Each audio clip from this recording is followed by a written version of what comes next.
Okay, so we're getting onto a bit more advanced sounds. This sound is something that I made in one of my more recent works in progress. And who knows, by the time you watch this, the song might be out. But let me just show you the sound. This is a lead sound, I would say, although it's used very sparsely in this track. Nice and gritty kind of lead sound, and this is what it sounds like. And in the track, it's not a very prominent feature, so you'll hear it's mixed in quite quietly, but it kind of really adds to the atmosphere of it. I'll play a short section of it. And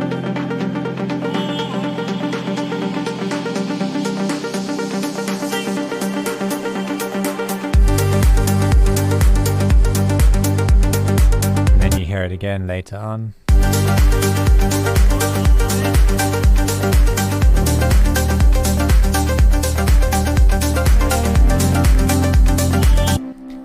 It's also got that sound. Okay, so yeah, it's quite a cool little sound to make. It's a little bit more advanced because it's using some techniques that, you know, most beginners probably won't know about. We're using a bit of FM, and we're also using some more advanced modulation sources inside Diva, which we'll get into. So for now, I'm just going to duplicate this,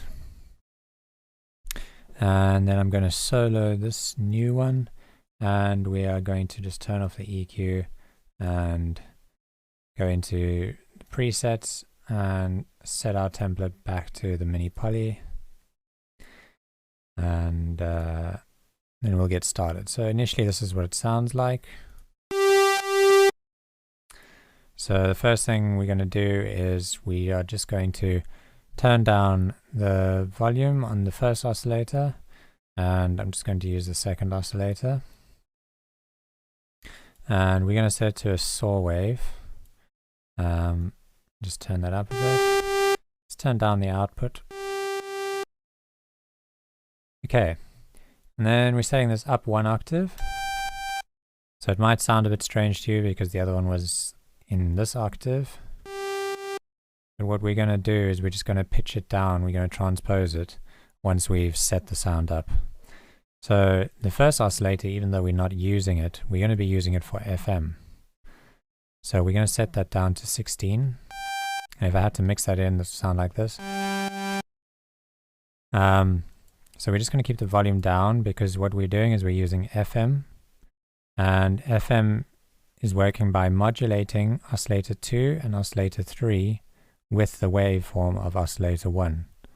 And you get a really nice result when you FM oscillators and the source is a lower octave than, you know, the other oscillators. So what we're going to do now is we're just going to pitch that down using this transpose here. We're going to pitch it down 12 semitones. Okay, and the magic comes in when we start to FM them. And all we need is a really, really tiny bit of, tiny amount of FM. And we start to get that nice gritty sound. Too much and it starts to go out of tune.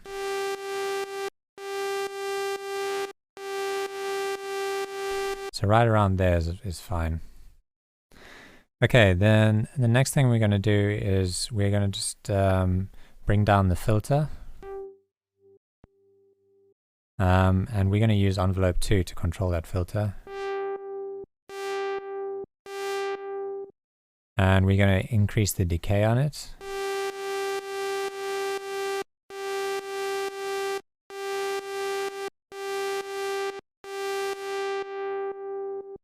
Something like that. But what the difference is between this and the original is that you'll hear the envelope or the filter opening up just takes a bit longer, and it creates kind of like a sweep going up and then a sweep going down.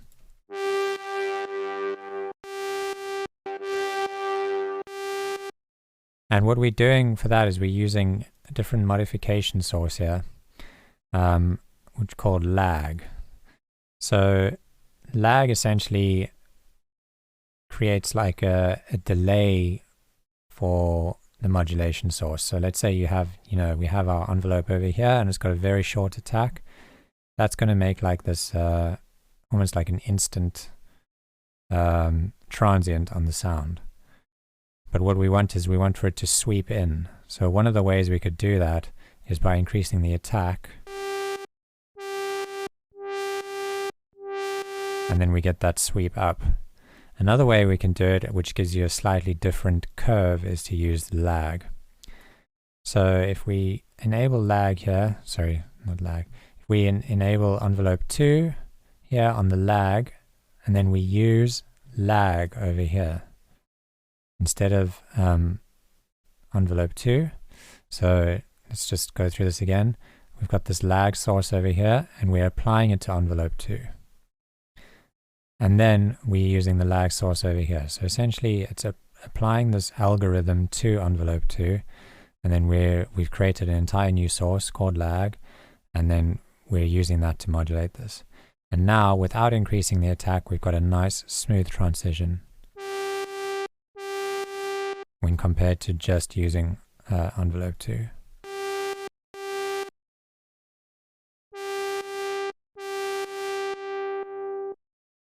Okay, and then, I mean, if you wanted to read a little bit more about lag and see the actual definition, you can always go to the user guide. Just open that up and show you. We just go down to modulation processes. Here we go. Lag slows down abrupt changes in the source. So there we go. Example makes square waves more rounded. So if you wanted to use that on an LFO and you were using a square wave, you could make it a bit smoother by using lag. Okay, so the next thing I did was just to make it a little bit more gritty by using this FM oscillator 1. So what it's doing is it's taking the frequency of oscillator 1 and applying it to the cutoff in the amount that we push it to over here. So when you start doing that in high amounts, it starts to create like a really nice grit. Almost sounds like a distortion.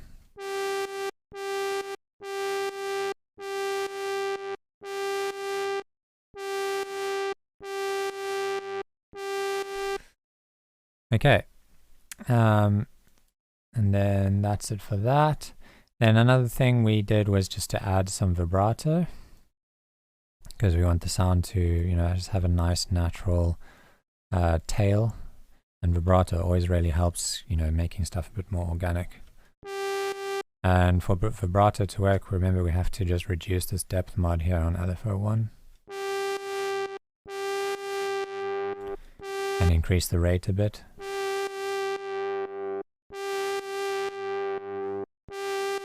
And then we want some delay so that it's only the tail of the sound has the vibrato.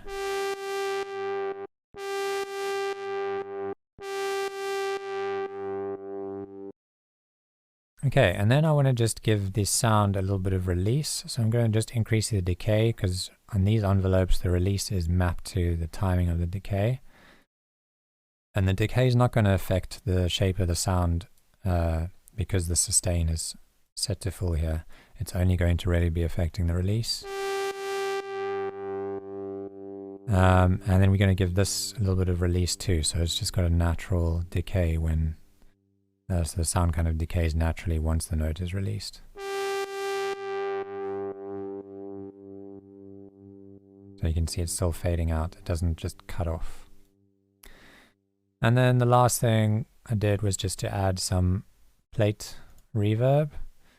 And we want to make it kind of quite wet and just bring down the dry a bit.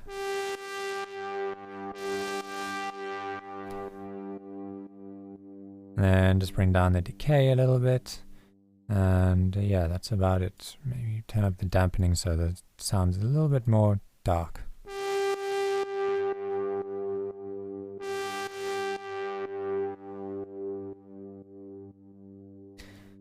Okay. And then we can just turn this output up so it's the same volume as this one. Then we can compare it to the original.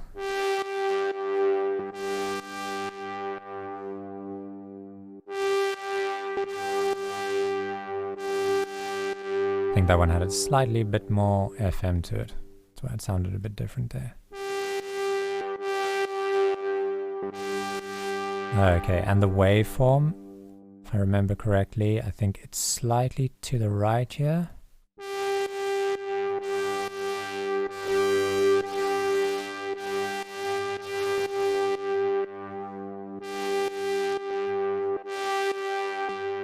Let's just look at the original so we can get it exact. Yeah, the waveform's slightly to the right over here.